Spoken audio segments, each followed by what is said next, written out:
cuduraan soo bixi karo oo markay meesha tagaan dadku waa bedel maan la leeyahay annaga marka laba midaan nahay inaan annagana ka midnahay siduu ilaahay sheegay oo ahaa fircoon markii la yidhi keligiis dembiga lama saarin waxaa la yidhi fastaqafa qowmahu fa adaacuuh innahum kaanuu qowman faasiqiina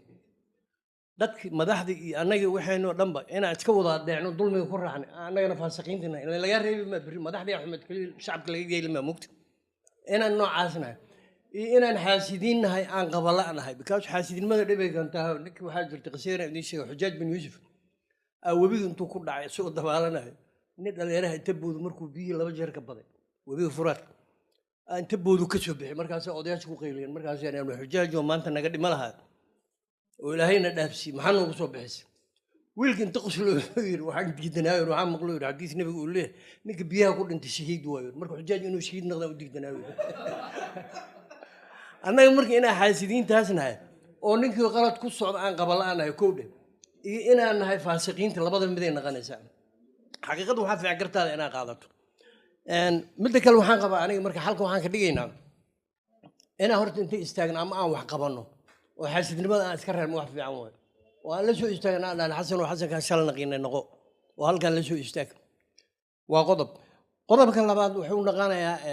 dembiga dowladda ma laha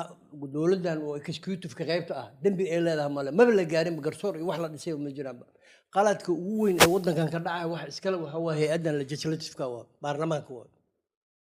meeshii adduunyada ka hadlawda ee ka qadsan tahay oo dowlad fiican aan ka la'anahay oo maamulkeena dhan uu ku xun yahay baarlamaanka waa hadduu baarlamaankaas fiicnaa lahaa xukuumad fiicanaa ka imaan lahayd madax fiican waa ka imaan lahayd hal tusaale idiin soo qaadaa xalay u dambeysay Donald Trump waxaa lagu haystay oo lagula dheganaa xafiis ka tirsan oo budgetka iyo managementiga u wada White House wixii lacagiyan joojiha ayuu dhahay federal uu sameeyay kullu laga hor yimid ka kacaleer waxa ka jooji karta ma lahayn lacag jooji kartana ma lahayn ama caafimaad ha ku baxdo ama meel walba ha ku baxdo waa lagu diidanaa waa xafiis ku diidanaa si gabadha hadlaysi oo ahaaday speakerkiisi dhinac u fasirtay garaweysi senatka ku kacay republicanka uu taa ku kacay fiiri marka shalay isku beelay ahayn ma leenahay nimanka shalay asiga wato waxa u dhisi karnaa waxa baarlamaanku markaan cilada ku leeyahay aniga meesha naga qaban karta ninkan baarlamaanka waa sababta aan ka hadlayna marka waxa haduu baarlamaankan maalmihii la dhisi jiray tii hore waa ogeedeen oo maleeyahay dhulsuma reeb iyo sheekadii amoodin marka laga soo baxo hadal waxaa jiro cid aan ku eeriyo maalintaas Zainab inay ku jirtaan oo maleeyahay tiimkaas aan waxaan ku eeriyo almiin aan dhigno warqad A4 dadka xildhibaanada soo doonahay hal la weydiiyo qofka responsibility iyo duties-ka MB-ga laga rabo maxay tahay kaliya ka jawaabo